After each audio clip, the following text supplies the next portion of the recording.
I thoroughly believe that we're not very far from the cave. I take new hunters out. I take people that have never experienced this life before, and some of them, you can tell straight away they have it in here. They just never knew about it. Hunting gives you the focus. It gives you that predation. It gives you the success of working towards something and getting it in a natural way. And if people don't sate that urge, I feel that's when you get guys going out and chasing women. They go looking for fights. They're really aggressive in business. They're trying to win. Where does it come from? I really think it's because we don't hunt. You'd be sating a deep biological urge that everyone has as an animal in a way that's not disastrous for society in a way. I think it'd be a whole lot of better place if everyone had the opportunity. And here in New Zealand, everyone really does.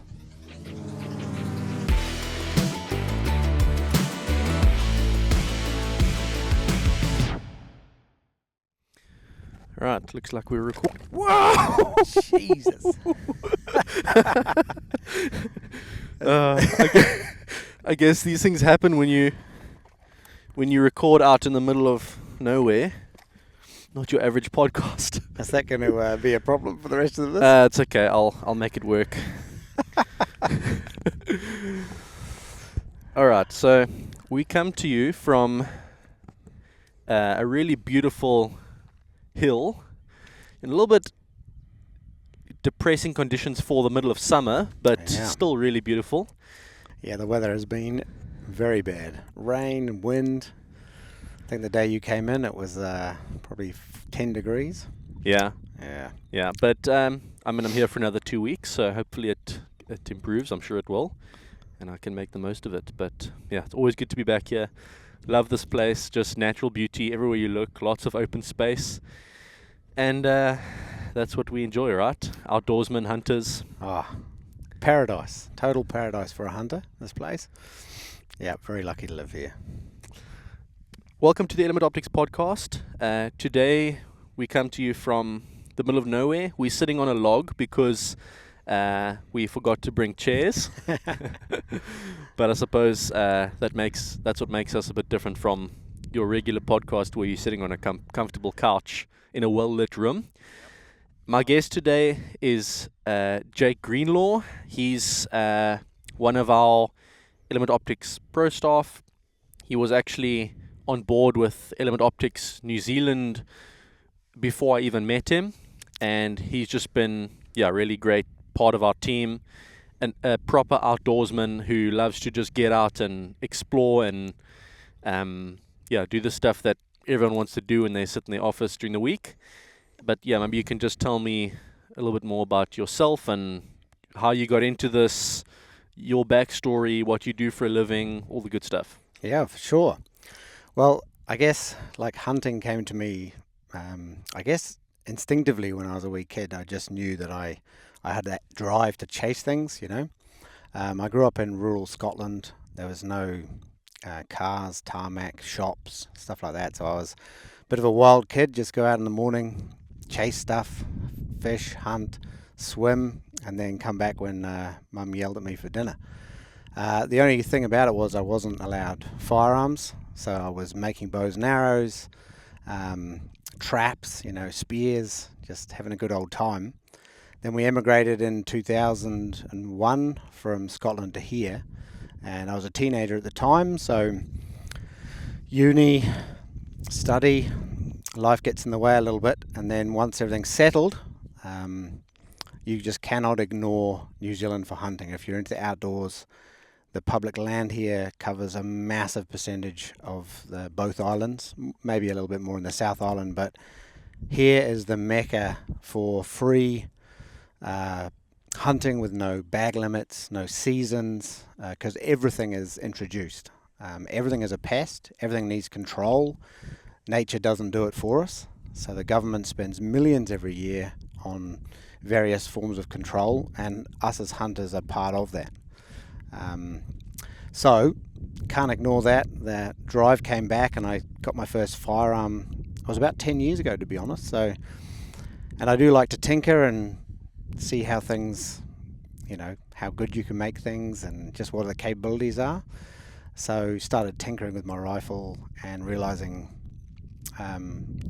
just how efficient you can be at taking an ethical animal when it's relaxed at medium to long range, and then your family's got something to eat. Because essentially that was the drive to start hunting with a gun. I was bow hunting for many years, and we're like, look, there is so much natural, organic, free-range meat in the hills. Why are we buying it from the supermarket? If I get a rifle, become more proficient, then when I go out, I come home with meat for my friends and family. So, and that ticks that box. I work as a firefighter, so I have 4 days on, 4 days off here. So it gives me the ability to have a lot of time, not just the weekends, which everyone else is out hunting. So again, that was an incredible opportunity with my job, that I can go out all the time and hunt, and also my job, you can imagine, you see quite a lot of things, you have to deal with quite a lot of things. So your mental health can take a dive, and going out into the hills as far away as you can in the crystal clear water and the beautiful views and hunting free range meat, it's just a factory reset. You come home, you're happy, you're smiling, you're better for your family, you're better for your work. I don't know what I'd do if I couldn't hunt, to be fair. It's just part of me, it's part of my life, and I'll always do it. Yeah. We'll get a little bit into some of the hunting opportunities in New Zealand and the different species and equipment selection, and how the weather and rough terrain affects equipment selection, because that topic really fascinates me. Being having my eyes open to different markets all over the world and what they need and why they need it is very interesting, because every area is different and the requirements are different, especially on the optics side. On the rifle side also, you have different cartridges, different barrel lengths, different barrel contours, different stocks. All this stuff is quite interesting, but unique.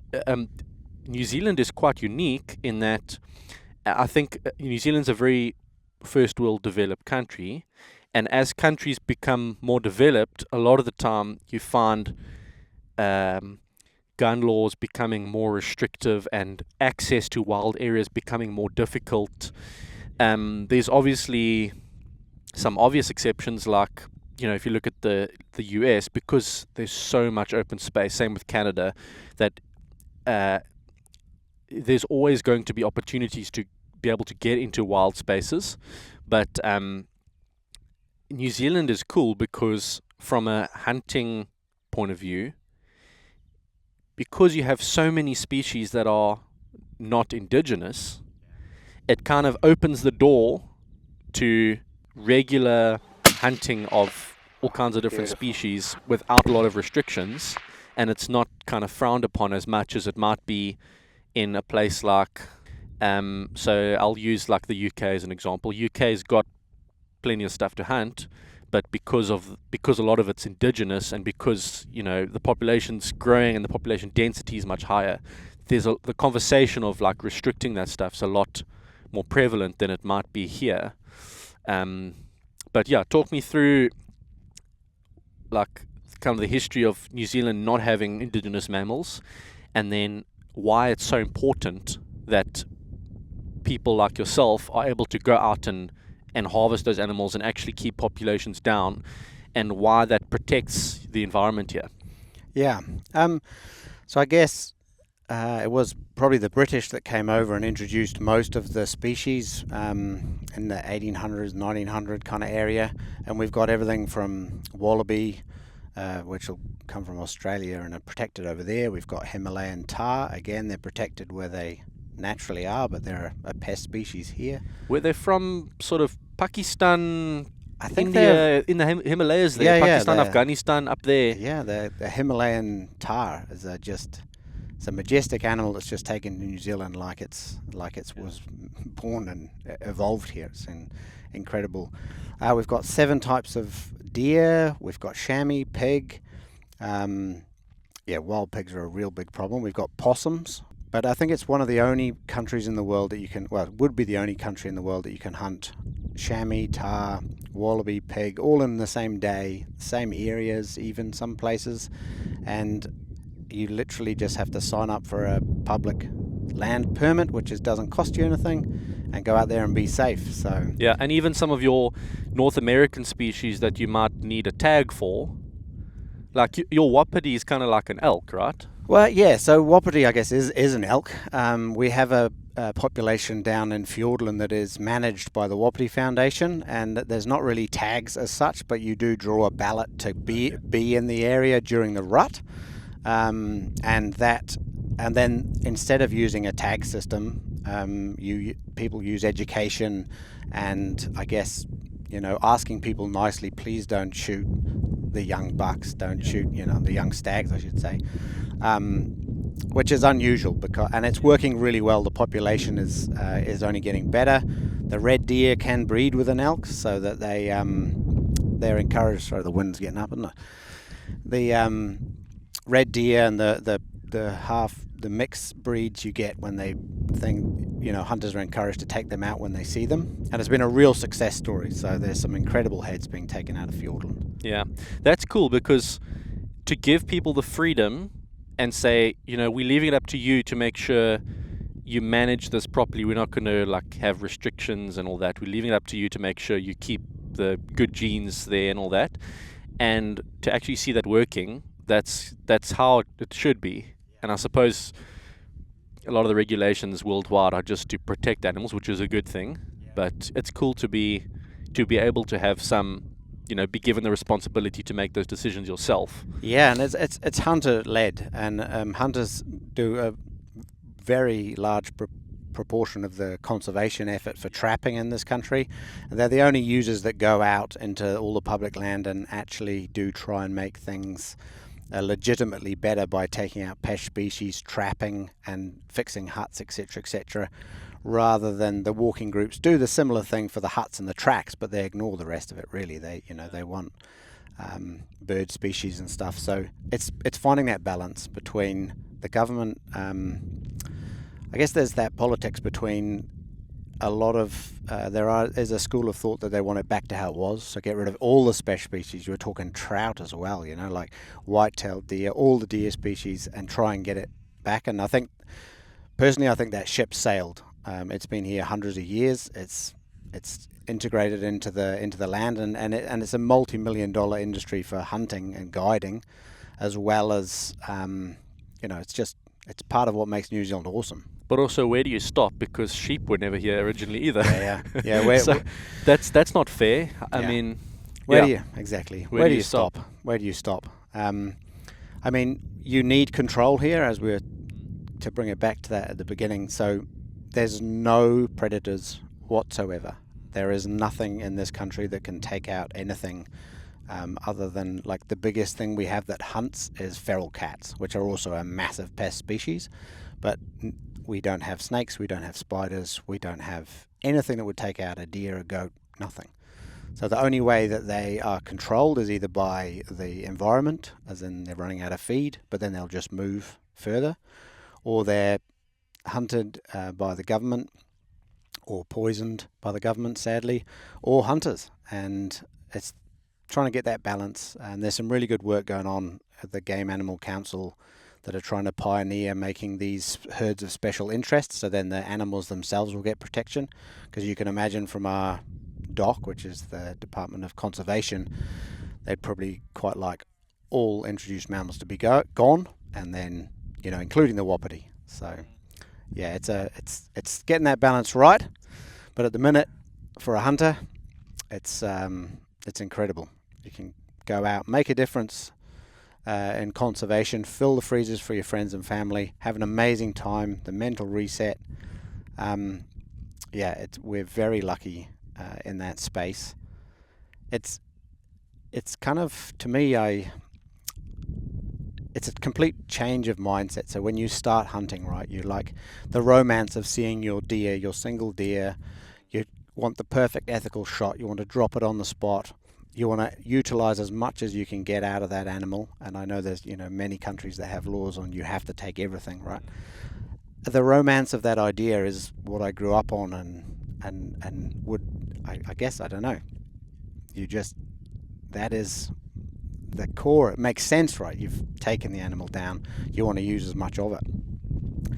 But in New Zealand, if you do that, the numbers go crazy, and then aerial operations come in and they get shot and left on the hill anyway. Yeah.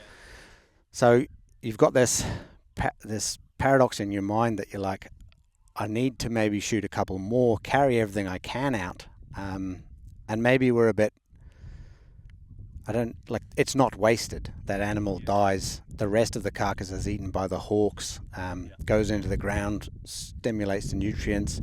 I think we're a bit arrogant to say that it's wasted if we just shoot it, take a little bit and leave it. And the reality is there's a lot of places here, things are shot and left. Either for you can't get to them, the topography's too hard, and B, you just need to shoot the numbers. It's very interesting to compare, because in South Africa, probably partly because there are people who are starving. I think for us, like we have a mindset of, even if you're culling, everything has to be like, you do not shoot something and leave it. If there's an area where you can't access it, you don't shoot it. But we also have natural predators, and you guys don't. So you have to take the role of the predator. And that's the difference, I suppose, in that, and also you have a much smaller population here, and so you have to, like, if you want to be that person who goes out and enjoys the recreation of hunting, and as you say, the romance of going out harvesting meat and taking it home to your family, you also have to assume the responsibility of protecting the population and not letting it get out of control. So there's the fun side of it, but there's also this is you taking on the role now of the protector of the environment that you're hunting in, and that's the best. To me, that's the best form of conservation. All the best conservation efforts in the world are funded by hunters. America's conservation is funded by like the tags that people buy, and by conservation groups, that hunters who contribute towards making sure everything's managed properly. There's censuses done on animal populations, and then they're not getting too large or too small.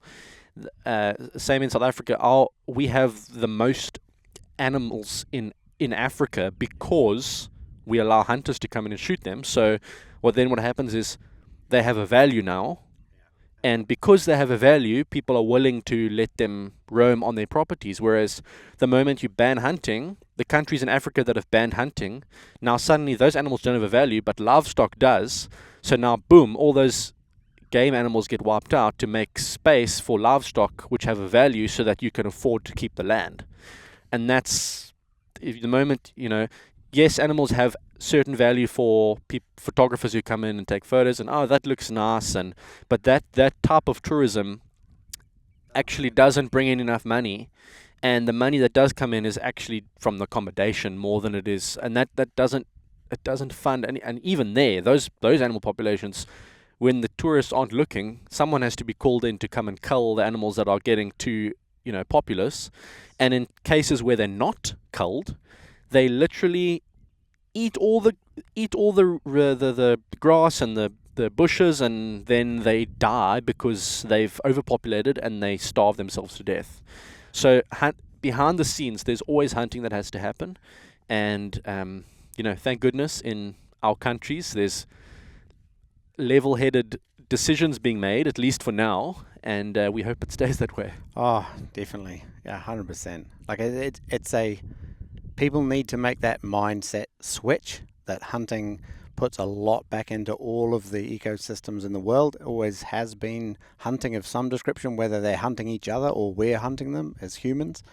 But the way I think of it is, you will never see a chicken go extinct because it has massive value for us to eat. And in South Africa, if something has value, it won't get shot if it's near the livestock. If it doesn't have value, hunters relying on that livestock, they're going to shoot the animal that's threatening them all day long. And so would anyone watching. I don't care who you are. If you're surviving on that goat and something's going to go and kill it and eat it, what are you going to do? Yeah. Feed your family or shoot the predator? Yeah. I know what everyone in the world will do. Yeah, exactly. Yeah. Yeah. If they don't, they're not going to be here long. Yeah.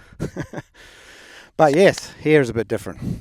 So let's get into the actual style of hunting here, and how you plan to go after certain species and what the environment is like, how you dress, because every area is different.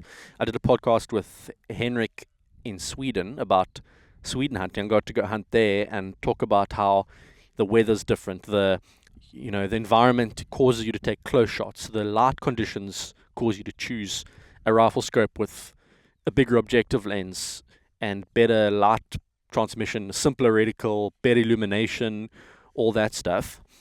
And I know South Africa and New Zealand have a lot of similarities in sport, and like even in culturally some similarities also. Like for example, the in Christchurch, all the suburb names are the same as the suburb names where I'm from, because the cities were founded exactly the same time by the British, and they're like, let's name that after where we come from, Mount Pleasant, and and that's how it turns out. But one thing that is very different is our hunting.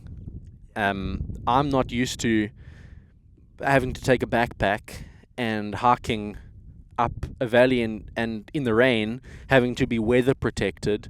That's so different to what I'm used to. We hunt in rugby shorts and early in the morning, might have a jacket in the winter, but by 8 o'clock the jacket's off, and it's so different.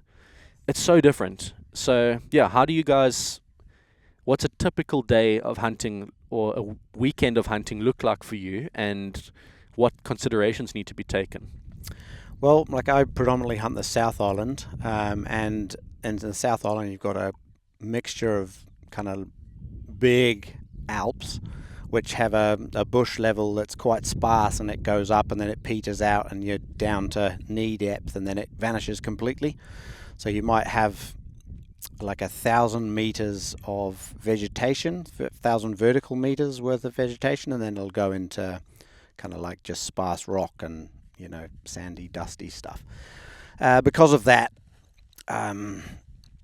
they're big kilometers traveled. You've got to have the ability of taking short shots, potentially in the bush as you're making your way up. Light levels are pretty good in the bush even, but still, it's going to be close, 50, 10 to 80 yards max in that. But then you're going to be pushing onto the tops, and then your long shots come up. Very often you'll be, in our background here, we're probably 300 to 800 yards away in sparse vegetation with feed bits in between. And this is, this is a bit of farmland effectively, but very similar to what you would get in the Alps. So you're sitting back 3, 4, 5, 6, 800 meters, watching, see where the animals are feeding, and then you're either going to, if the conditions are good, you're going to take a long shot, or you're going to try and sneak in for the 100, 200 yard shot.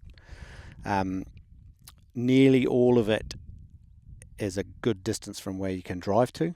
So light, weight, robust, like the traditional way we carry our rifles is to strap them to the side of our packs with the suppressor off, bit of masking tape over the top, tramp through the bush, and you're using your whole body. Like they're very rarely on tracks, so you just make your own way. And sometimes you can be, in horrific country, you're just bushes all over you. I've spent hundreds of meters without touching the ground because you're just crawling through monkey scrub to get through it, to get to those fertile feedlots at the tops, depending on the time of year. So you've got to be lightweight, you've got to be robust, you've got to be ready for any weather conditions. So you wouldn't go without a decent waterproof. And then you're camping there as well. So we've got an incredible network of public huts, but generally hunters will stay maybe one night in the ones. It's quite rare to use a hut as a base and do day trips. For my circle of friends anyway. It's certainly a possibility, but you'd find the better animals further away from the huts generally, 'cause less pressure. So you're carrying your tent, sleeping bag, sleeping mat, cooker, water, food, first aid, knife, camera gear for people that like to, show your journeys. Sleeping stuff, so often it'll be, you can get, if you're tar hunting, minus 12 degrees C probably, is quite common. They're between 0 and minus 12 degrees C. So you end up having a pack that's probably 75 to 90 litres. And if you're really good at packing and you don't have camera gear, you might get it to 20 kilos, but between 20 and 25 is generally where it ends up. So you might find a whole day is just to get where you're going, maybe 5-6 hours on your feet just to get where you're going. If you're lucky, you'll get one on the way. But often, like for me and a lot of my mates, that hunting is, you've got 3 days planned. If you bump something on the way, like you're like an hour from the truck and you're like, oh, and it's the first day, like, oh, we'll watch those ones, let them go.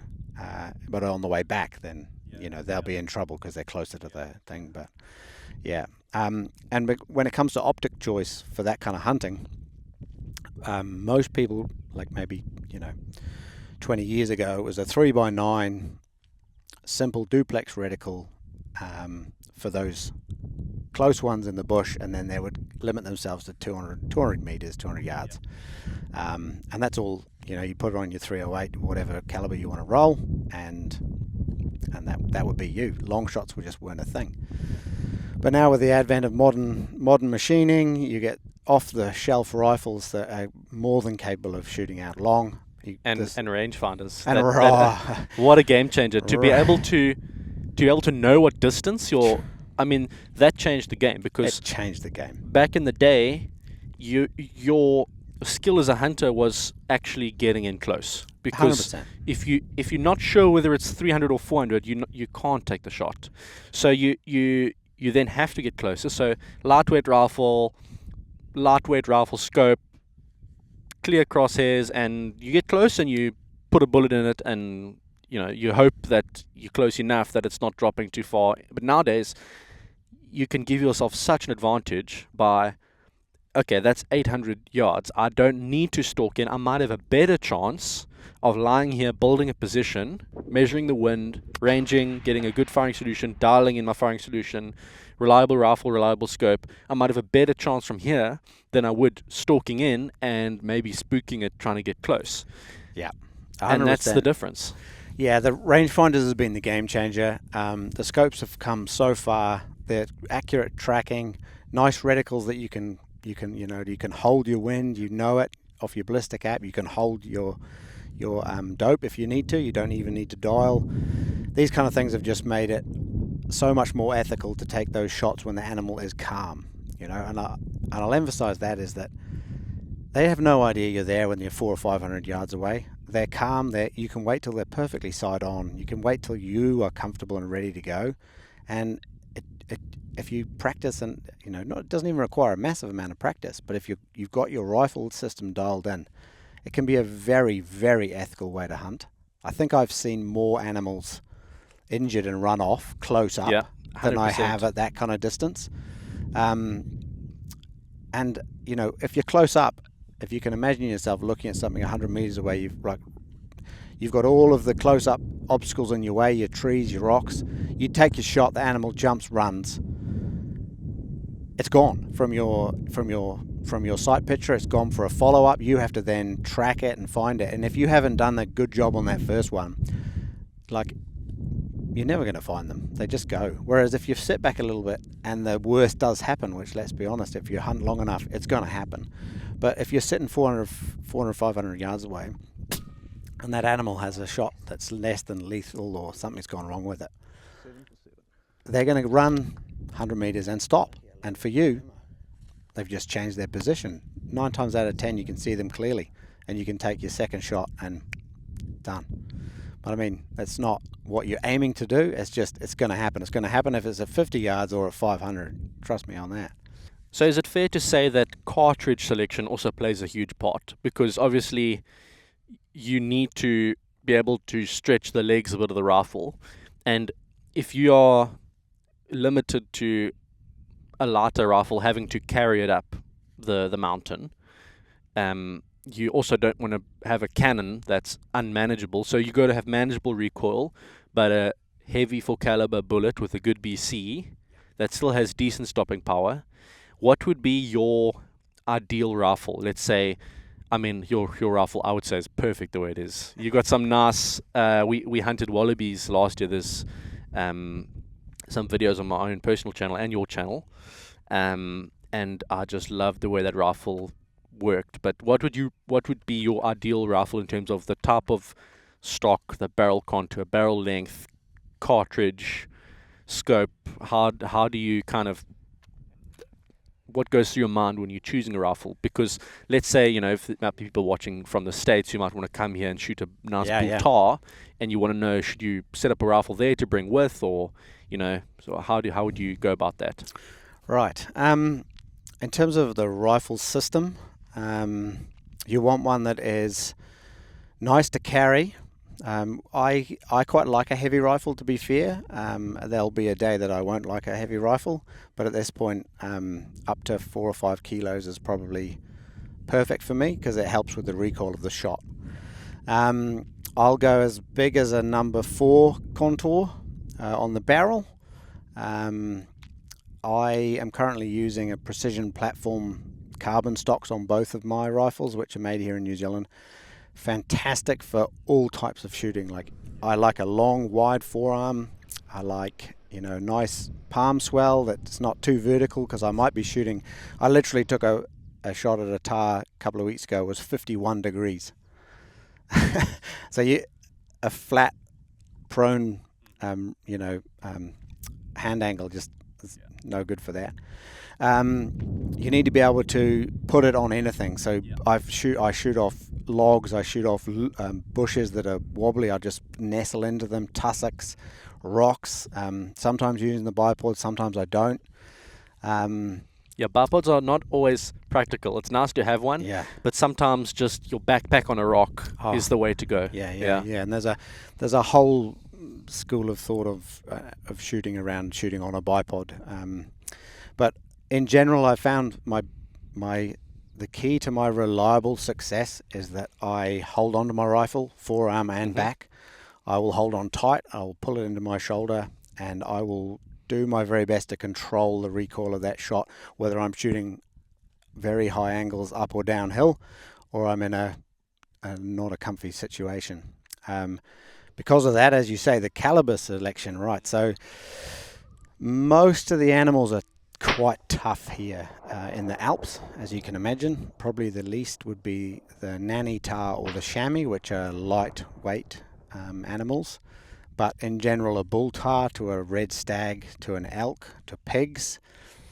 Look, any caliber is going to bring them down if you put it in the right spot.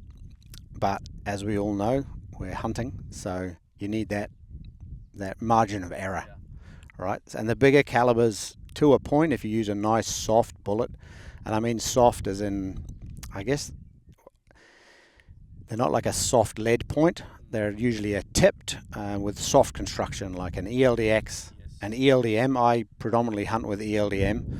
The Hornady Extreme Low Drag Match bullet is actually a fantastic hunting bullet if you use it right. It's not designed to be run at 3,300 into a hard animal up close, but as it slows down, at fantastic wound channels, and that's what you want as the bullet slows down for that long thing, longer ranges. And the size of that pill, I always run heavy for caliber. So I ran a 7mm 08, I shot 162 grain ELDMs. My 6mm Creedmoor, I run 109 or 108mm ELDMs, and my Rem mag is 180 grain ELDMs. Whereas traditionally people would usually shoot like 162 out of a Rem mag. So my Rem mag's quite long barreled. I'll go 26 inches, and I find that doesn't get in the way too much where I go hunting, which is all over kind of like South Island Alps, I should say. I can get through bush quite well with it if you hold it in the right places or strap it to your pack in the right way, and you just want that speed for those longer shots, or all the close shots. Like free speed for having a barrel that's that much longer than normal. Like what is it? It's not going to get in the way. I think a lot of our things that with our mind plays tricks on us. It's like, oh, 26 inches, that's real long. I'll go 24. Like, really, in reality, it's not going to make much difference. And you're going to get that free speed for the caliber. So I run 26. Both of my guns are 26 inches, and I use calibers which are like at the 6mm. I will take out red deer with it. I probably, if I had it and I saw bull tar, I would give a go because I know how well it wounds and how accurate it is, but it wouldn't be my choice. All rounder, I would probably go something like, I do love my 7mm. They're just, the BC on them is just incredible. I'd probably go something like like I love my Ram Mag. I'd probably go 7 PRC. They're very similar. Yeah, 6.5 PRC is also good, sort of somewhere in the middle. Yeah, 147 grain, especially if you're using 147 grain. It's a good cartridge for all-round stuff. There's something about a 30 cal that just knocks stuff over. Yeah. Like a 308 to 3006, 300 Wisdom, going up to that 200 grain, 30 cal big pill. Although you're going to be playing with the wind more, and you're less likely to hit exactly where you want because of the wind.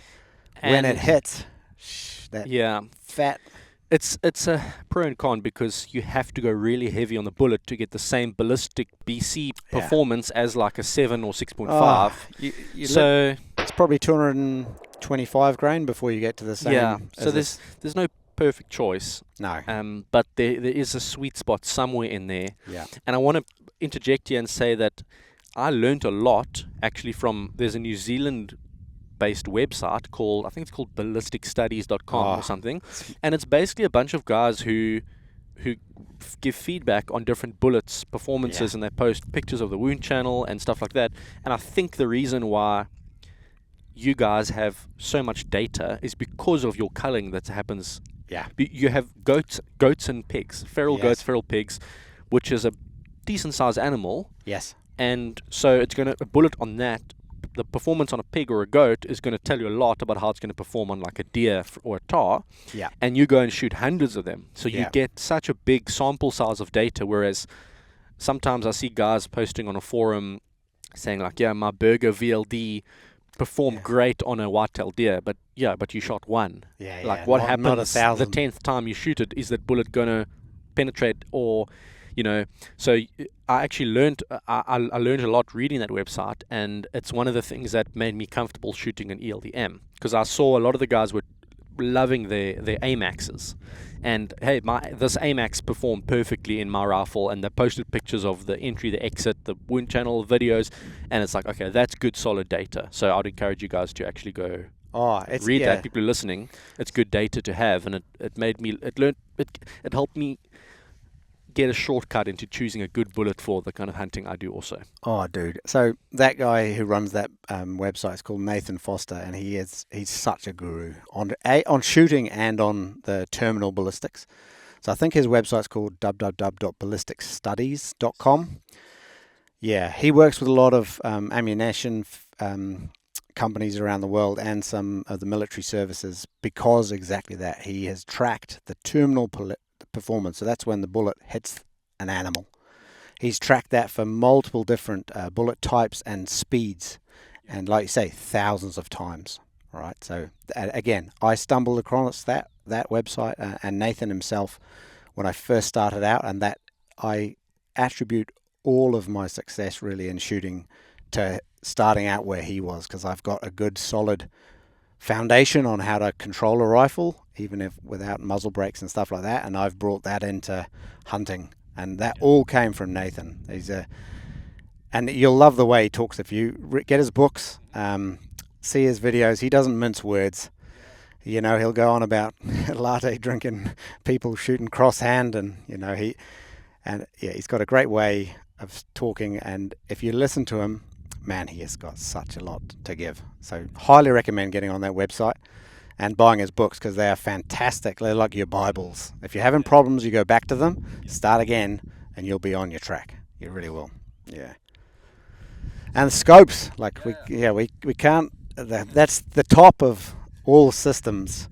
And right, there's a lot of scopes out there. I stumbled across Element Optics very early on, probably, and I think for my type of shooting, that Gen 2 Nexus with a capped windage, good magnification range, the tracking in that top turret is just perfect. Like I don't use something without testing it thoroughly before I take it on to game.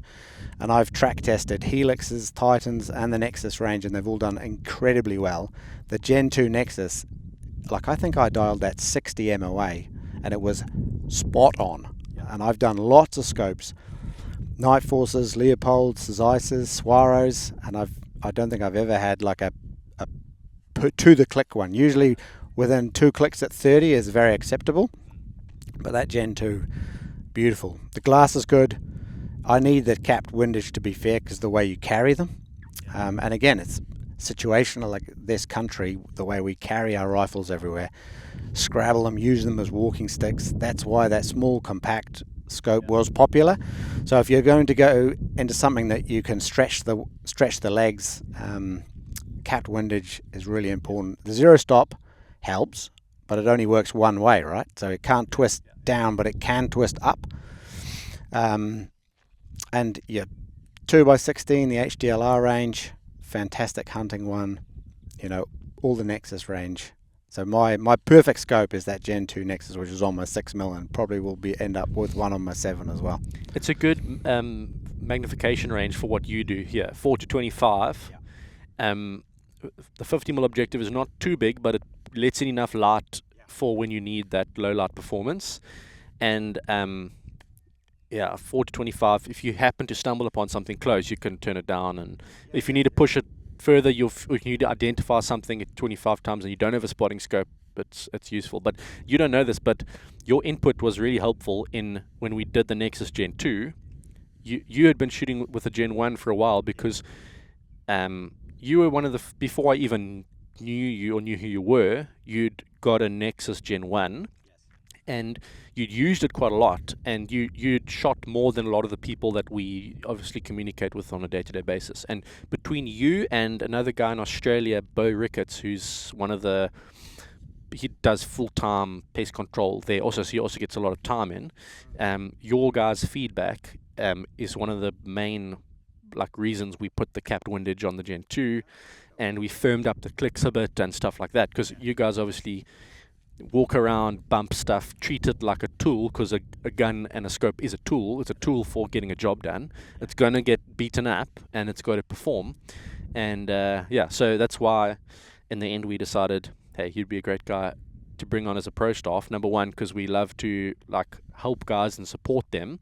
But number two, your input is really valuable. You actually get out and shoot, whereas I love to shoot, but a lot of the time I'm in the office on Zoom calls or stuff like that, trying to design the flippin' scope. I don't know if, we very much reliant on the public, customers and just outdoor enthusiasts using our products to make them better.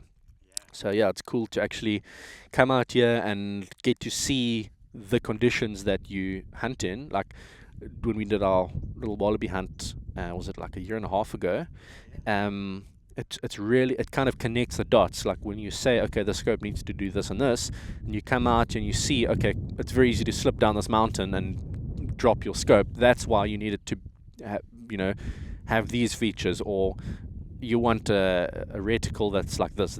When you're looking at something through the scope, you're like, oh, okay, that's why he wanted that.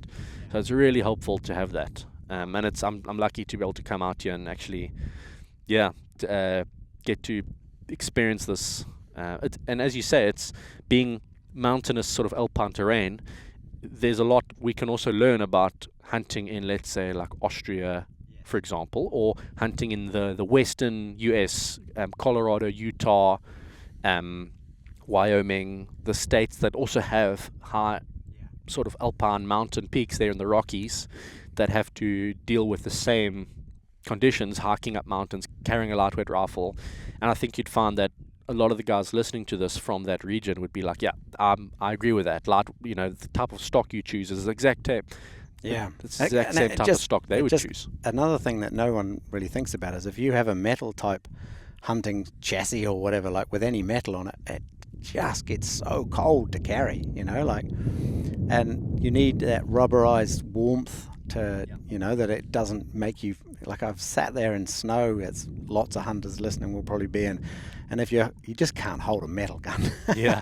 See, there's a difference. Like we normally, okay, we hunt in the winter most of the time, and it might get cold in the mornings, like maybe 0 to 5 degrees in the middle of winter.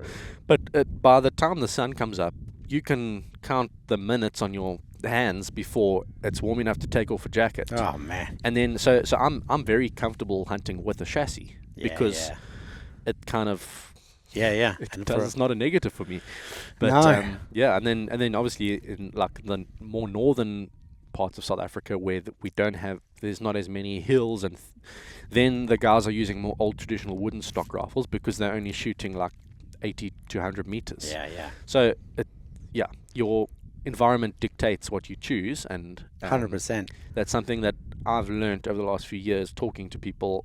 It's opened up my mind a bit to what makes something good. It's a very subjective thing.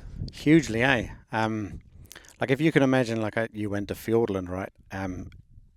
There are lots of valleys around New Zealand that are similar-ish. Fiordland is extreme, but that kind of bush level at the bottom, if you go closer to the middle of the divide and go over it, the stuff you have to push through to get to the tops is intense, and your rifle will be strapped behind you and you will be climbing and clawing. There'll be water pouring off you, there'll be moss, there'll be things catching on you, and there's always a point in our hunts in New Zealand that happens. If you're going up to your animal or you're going up the valley, you're sometimes in a river up to here, crawling over boulders, getting through bush to get up into the place that you're actually hunting. So from your experience of going to Fiordland, can you imagine trying to carry a rifle and a optic? Yeah. Like you capped windages and turrets and good quality, Covers and flip caps or the neoprene stuff that Element Optics provide.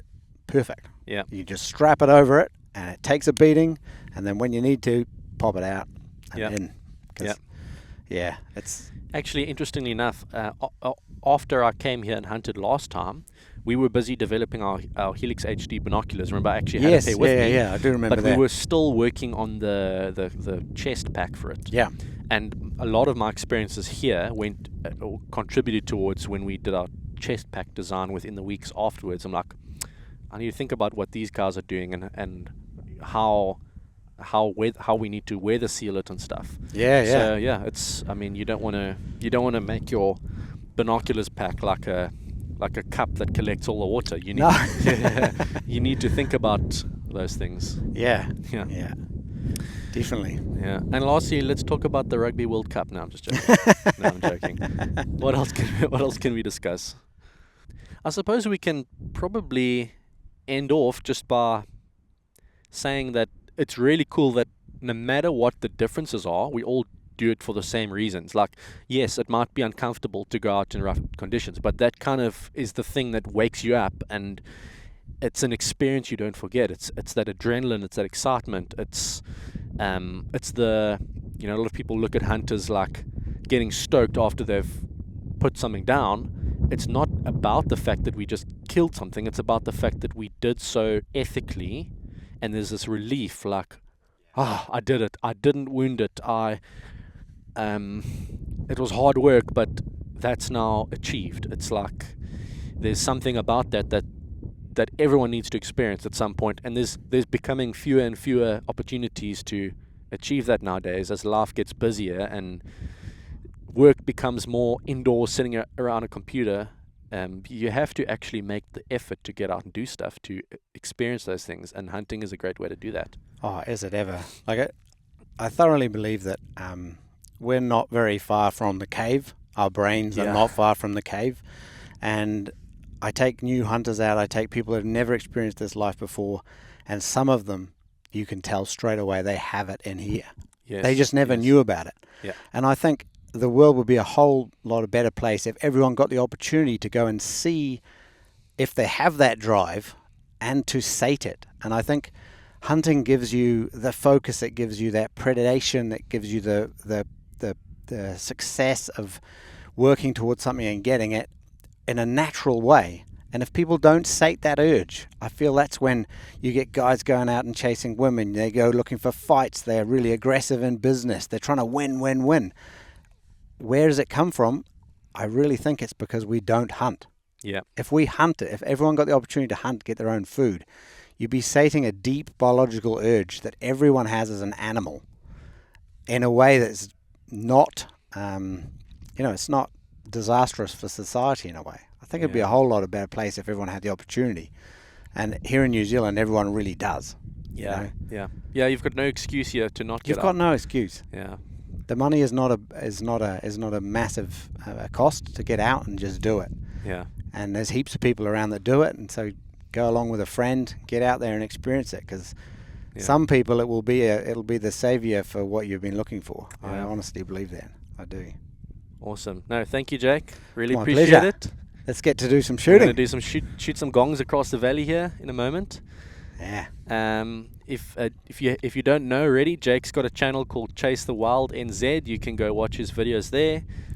We've done like 1 or 2 videos together. Yeah. But really cool content. If I want to go out and live vicariously through like a really wild adventure, I'll go watch Jake's videos, and it just satisfies that in me when I'm not able to hunt myself in those moments. But appreciate that. Thank you. Yeah. And we'll have to get you out for one. Definitely. A tahr is still on my list, and I think it should be on everyone's list. It's a very unique animal, and that kind of sums up New Zealand hunting for me, if I'm honest. Tahrs and feral goats. Yeah. Well, a Himalayan tahr that I'll make sure you work for it. Yeah, exactly. Yeah, be a once in a lifetime experience. Perfect.